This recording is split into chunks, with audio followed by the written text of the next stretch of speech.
Today on the Human Algorithm podcast, I'm sitting down with someone who has made belonging look effortless, even though we both know that it rarely is. And he's been a very good friend of mine that I've known for a while now and in the LGBTQ community as well. And he has built inclusive programs in tech, co-founded Kampong Collective for community builders, recently founded Off Form, which is a social run club that is chic, inclusive, and queer friendly. He has also been a model on international runways. You should see all his modeling photos, which has been incredible. And showed Singapore what queer love looks like when he married his husband, Hugo, in a country that still doesn't recognize their union. So Andee Chua is a proof that visibility can be soft and stylish, but also political and powerful. Andee, welcome to the Human Algorithm podcast. Hi, Sean. Hi, everyone. Finally, you are on Finally, the I'm here. Yeah, you're just telling me that you've been waiting for me to ask you, right? Yeah, I was like, when am I going to come on this podcast? I really love what you're doing, but so thanks for having me. Yeah. Let's go deeper than what we see on social media, right? So what's something that people don't know about you just by looking at your feed or even on LinkedIn where you are a top voice? You know, what is something that people don't know about you? I find this question very challenging every time when someone asks me what they don't know about me, because I find that my life is quite public. Yeah.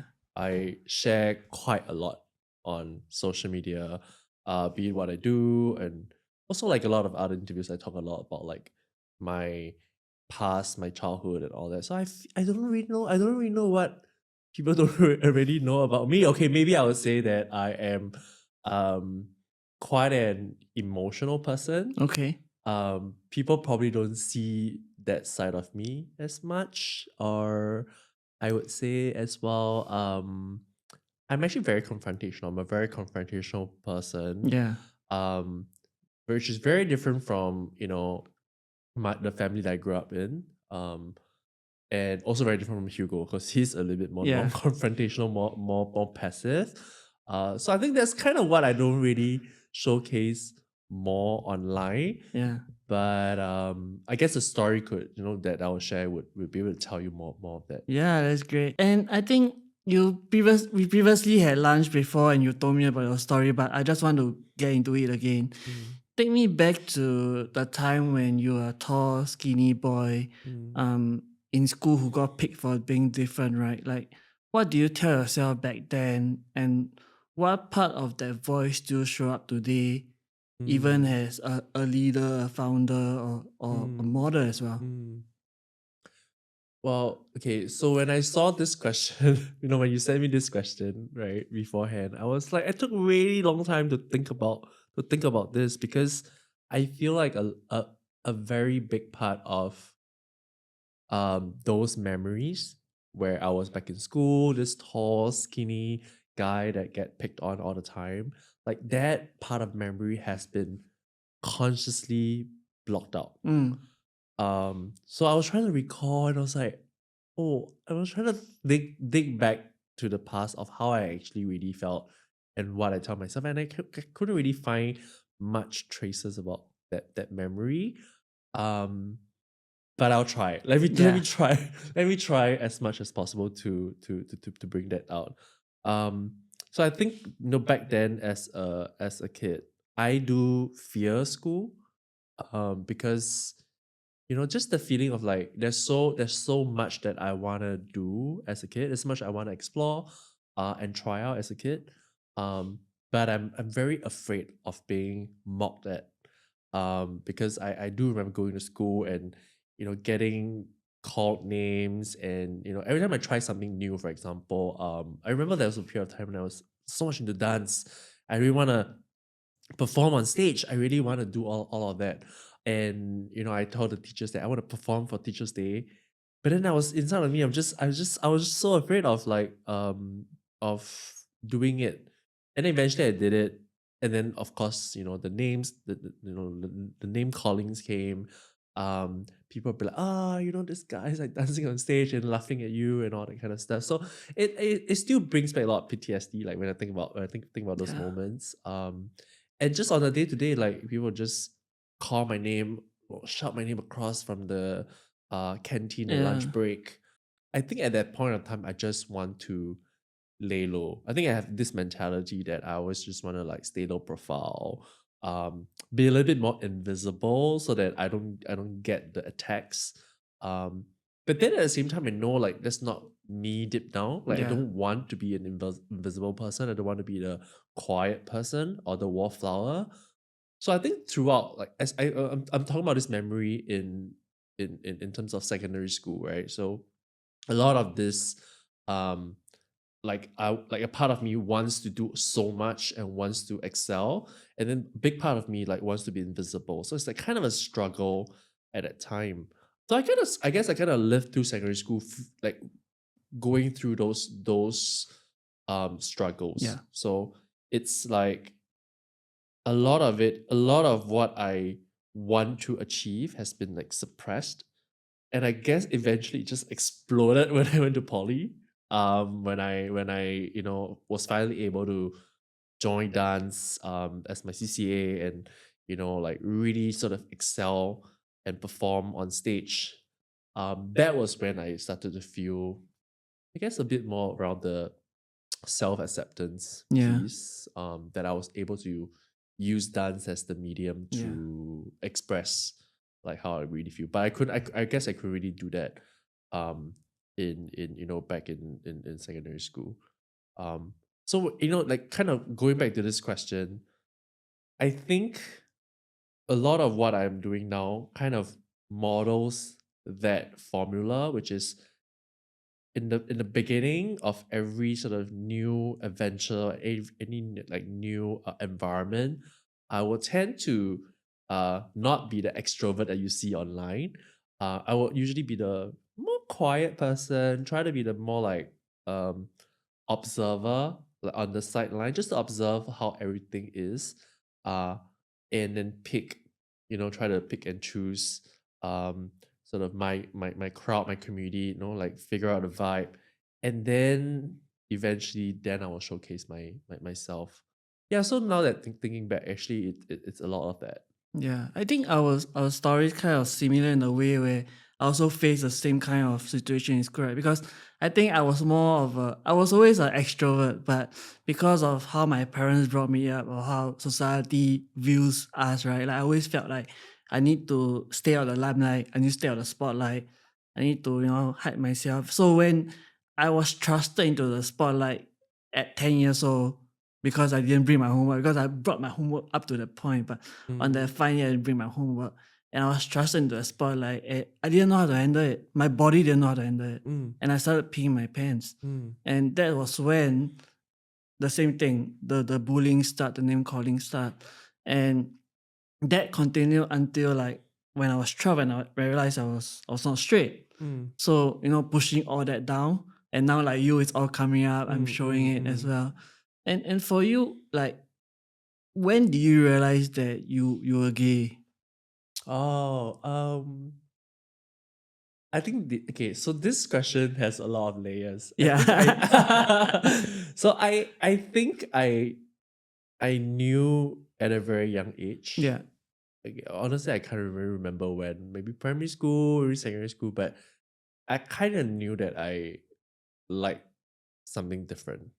But I think at that time there wasn't that vocabulary of like, am I gay? Or am I like, am I queer? There's no, I don't have that idea of what that is. Yeah. I just know that, uh, maybe I'm very close to some of my male friends, and I'll feel a bit of affection towards them, but I don't really know what that is, right? And then when I went to secondary school, I see my friends are having like girlfriends, so I was like, oh, that is the norm, right? And I want to be the norm, Mm. so I had girlfriends as well, but I knew deep down that there is something that I have something for the same sex, Yeah. right? And I did explore. I did explore sort of in that area. I would say maybe around 13, 14 years old. I did kind of like try to explore around the area. But there's also like this voice in me. I don't know from where lah. Maybe this voice in me that is telling me that, oh, this is wrong. Mhm. This is not right. Yeah. So there was like, again, a lot of suppressing. And then, you know, with all the bullying in school, Yeah. you're just like, do I want to be that different? Do I want to always be the target? So I think I was just trying to fit in Yes. all the time. I was trying to fit in. I was trying to be the norm, and be exactly like how everyone else is, right? Like the boys play sports. Okay, I should play sports. You know, like all of that. Um, so yeah, I mean, I can't really remember exactly Yeah. when I knew I was gay, but I knew I was different for Yeah. sure. For me, I also knew I was different because the first time a guy flirted with me, and I felt like this is wrong because I'm enjoying it, and Mm, I'm feeling attracted as well. This was like 12 years old, and it was something that I've grown up, knowing that it's being told that it's wrong, right? mm, Like the traditional sense of men and women and all that. mm, So bearing it down like you, like it was always like, okay, I need to be more masculine. I need to date all the girls out there. When when I went to secondary school, I was like the most notorious kid, and then I was mm, dating girls. I was even two timing them as well, just to prove that yeah. I'm this person that society made me out to be, Mm, and it was very toxic. mm, mm, mm. Yeah, Yeah, totally relatable. yeah, and you managed to go through that exploring your identity to a point now where you are married to Mm. your partner Hugo. Hi Hugo, if you're watching this. And one thing special about your relationship with him is that you all decided to, I mean, you all didn't get married here, but you had your wedding ceremony here. Mm, Can you talk us through it? Like, what was the decision behind it? Because mm. even though 3778 is repealed in Singapore and we are trying to be more inclusive as a society, but Yeah, same-sex marriage is still not welcome here or legalized here. yeah. So, how did that conversation take place? Yeah, okay. So I think we are both quite similar in some sense. You know, I talk a lot about like the suppressing, a lot of that like when we were younger. Mm, I think that has resulted in this like, if the more I can't do it, the more I want to do it, right? It's more of that sort of like rebellious nature yeah. that have built myself kind of over the time. So the thought about, okay, we want to have two weddings because he's Taiwanese, we got legally married in Taiwan. So, and I'm Singaporean, right? So we want to have two weddings. And we're like, oh, which one should be the bigger wedding, right? Should it be Singapore or should it be in Taiwan? Oh, Hugo is Taiwanese, by the way. Yes, he was Taiwanese, I'm Singaporean, right? So we were like, we need to have two weddings. So then we were thinking like, okay, I think it was a no-brainer for both of us. We didn't actually have much discussion about it, but it's no-brainer that Singapore would be the one that has the bigger wedding, and we need to make it a statement more than just a wedding. Because it's not that it's not allowed, but like you said, well, here there's no legal Recognition. recognition on the marriage, and also we don't really hear or see much publicly sort of like gay wedding. Mm. So it's also like when we're looking up online, gay wedding Singapore, LGBTQ plus wedding Singapore. There wasn't any there wasn't any very notable ones. Or even like when we were trying to look for a venue or look for any vendors, there wasn't any vendors that will come out and say that, oh, we are queer inclusive, or like they don't promote that as a wedding package, for Mm. example. Then all the more we should do something here. All the more we should make it very visible. Be like try to represent as much, um so that in the future, if anyone wants to get married in Singapore and hold a wedding, a same-sex wedding in Singapore, there is an example that they can look at, and then they know that that's actually possible. The cops will not come knocking on your door. That kind of, because I think a lot of people had that Yeah. misconception that you can't do it here because it's illegal. Yeah. It's same-sex marriage is not legalized, so they should avoid doing this in Singapore. But we're like, oh, the more you tell us we can't, the more we want to do it. So I Mm. guess that's kind of what went through our mind. Mm. Yeah. When did you realize Hugo was the one? Oh my god, such a tough question. It's not. Okay, it's not a tough question. Okay. Um, I don't know. I think a lot of people ask me that question, and I don't think there's actually a perfect answer to that. I don't think there's actually a standard answer to knowing, how is someone the one. Actually, honestly, I don't believe in the concept of the one. But more of when I try to visualize him not being in my life, I just can't. I just can't, I just don't think that I can live. I mean, I can live, but like I don't think that I'll be as happy if he's not in my life. I think that's the reason that I feel is just more than How enough. long were you all together before you all got married? We are. It's coming to 9 years Wow. of our relationship. I proposed to him 6 years in, and then also because we went through so much as a couple, right? Long distance relationship, different cultures, staying together, like him moving to Singapore. We went through COVID together, being stuck in a very small studio apartment. So it's like you either make it or you break it at that time, right? And we made it through COVID, so, and I think at that point there was so much emotions being pent up through that crazy time of Yeah. COVID. And I think after COVID he went back to Taiwan for a month or two. I can't remember. It was quite a long time. And that was the first time in 2 years since COVID that we got separated. And that was a moment that gave me the final realization of like, oh my god, I can't live without this man. I don't feel Mm, happy when he's not around, and I and I mm, and I miss him a lot and that kind of stuff. And I think that was the moment I was like, okay, I need to propose to him. yeah. Even knowing that, actually at that time, Taiwan wasn't, well, Taiwan has already legalized same-sex marriage, Yeah. but we were still unable to get married in Taiwan because I'm Singaporean and the whole idea of cross-national marriage has not been approved in Taiwan. So I just wanted to give him that sense of security that like you are the one for me, and I wanna kind of like confirm this relationship, right? Yeah. So I think that was when I decided that I really want to propose to him. Yeah. That's beautiful. I think for me, I felt like always, like I felt like there must be a certain time frame for someone to be together before they get married or they move on to the next stage, right? And but for me and my wife, it's like after 3 years, I knew she was the one really. Like for Mm, you, like that moment when he separated from you and went back, like doesn't matter how long you all been together, like you just can't live without him, right? mm, Yeah. And in terms of your wedding, right? I didn't get the invitation card. I think it was lost in the mail.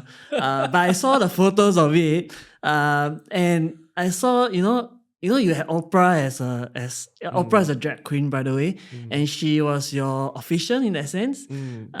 And you had your family members there, you had his family members there. What did that moment mean for you?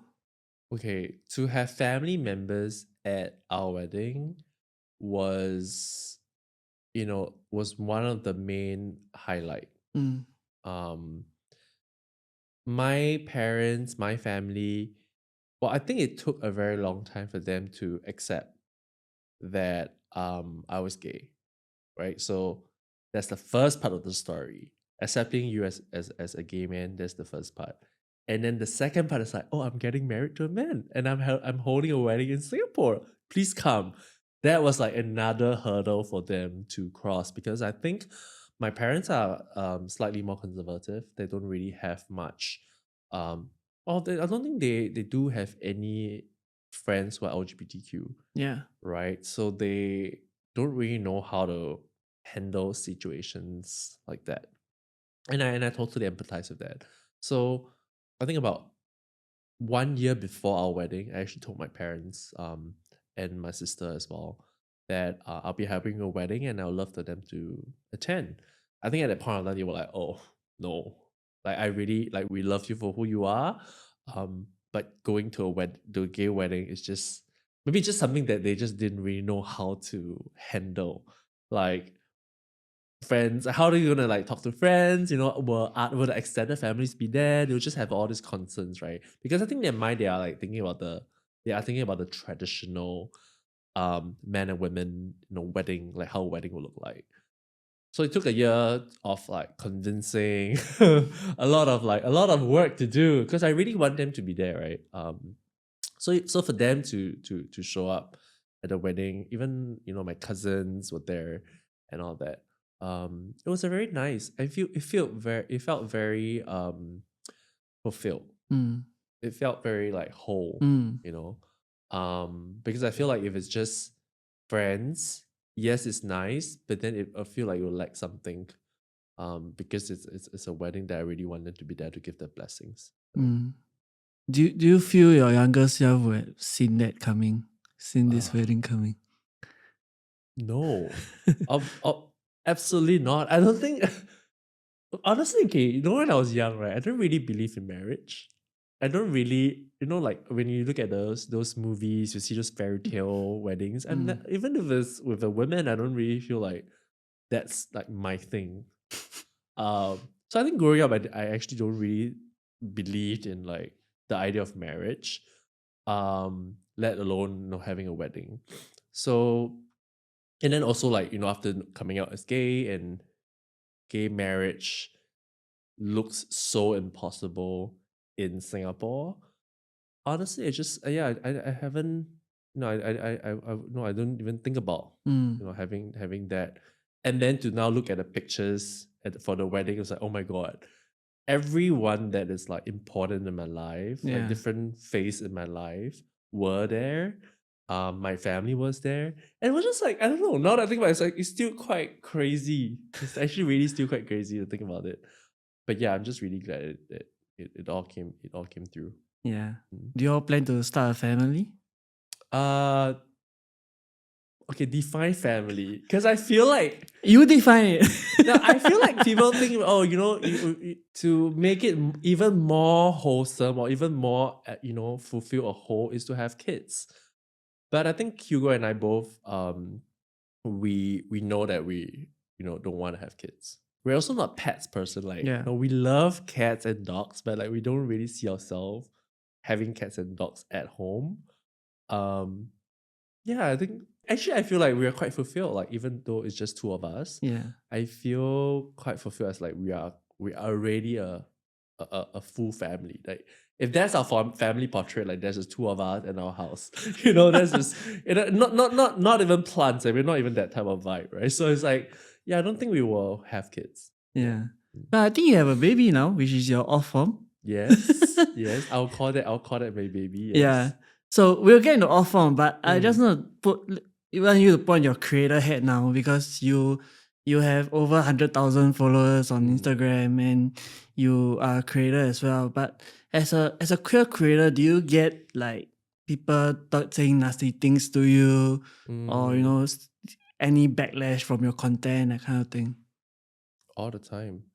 Like I hate comments are part and parcel of the content I creation feel you, journey. girl. And I think it's not just about not just being queer, right? Yeah. Any content creator out there, haters gonna hate. Whether you do it or you don't do something, there will be haters. So I rather focus less on the haters. I rather focus less on those comments. Yeah. But more on like what would my content do positively to the world, Yeah. or like what kind of impact or purpose am I creating for people and also for myself. I'll tend to focus more on that rather than the hate comments. Yeah, because you work with brands as well, right? There was a hotel that used a photo of you and Hugo, and there were a lot of backlash from that. And I think you are in a unique position because your 9 to 5 is you talk about inclusion all the time. So how do you deal with that? Like what's your advice to So looking companies? back at that Yeah. saga with the hotel, with the whole hate comment, it all started off because there was people saying things to the hotel of like, hey, how could you post like two men on the bed, like it's not family friendly, blah blah blah. It all started with those type of comments, and then on the flip side there was also people online defending us of like, what's wrong with that. I don't see why is this a thing. Like there was a lot of like positive comments as well, and I think that made to the news because there was a lot of people quarreling somehow, in the comment section. So I think that's the real world. There are people who's gonna agree with Yeah. it, and there's also people that's going to, fight for you. Yeah, and also like I disagree or agree. There's two different set of people. Yeah. And I think that, I would say that, I was actually quite happy that made to the news, because even now, like after what has been like actually more than 3 years, 4 years, people still remember that and people still talk about it. And you know what's interesting? Recently I had a new colleague that Yeah. came into my office, and he was like telling me, hey, I knew about you when I was in school. And I was like, oh, how did you know about me? And I was like, oh, because back in school, our teachers were showing us this incident of the hotel, and like with two men, and asking them for opinion, like what do they think about it, like talking about social issues. And that was how he learned about me.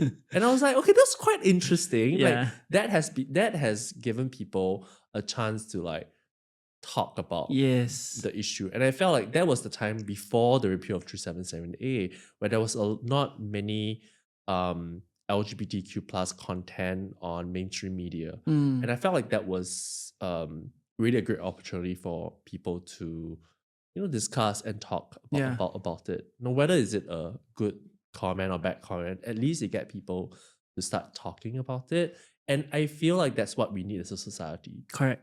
When we talk about inclusion, diversity at work, that's what we want. We want not just for people to agree with you, but also people to disagree with you, so that Yes. we can talk about things in a healthy manner. Yeah. Without fighting, right? We are just like, okay, let's talk. No, we think differently, but let's iron things out. Let's talk about it. We can agree to disagree at the end of the day, but it gives us a platform to talk about things. So I feel like Singaporeans should, not just Singaporeans, like anyone, right, should not fear to talk about difficult topics and Yeah. difficult conversations. Yeah, I totally agree with that, because I share a lot about my own journey online as well, and I get a lot of nasty comments, but I don't believe in deleting comments or hiding comments, because I feel like what you say, like, you shouldn't just get the good comments. When you get a bad comment, it gives you a chance to educate, give you a chance to raise awareness. And I also feel like when we share our own life, it's for our younger self and for people who are still struggling to handle their own identity, to navigating their identity. And on the way, I saw one comment on my post. He was like, this person, it wasn't a nasty comment, I don't think so, because it was like, it's just sharing about your journey now, like attention seeking. And I don't think, and for me, it's not about seeking attention or becoming famous, right? It's for that someone who, knows that they are gay or they are queer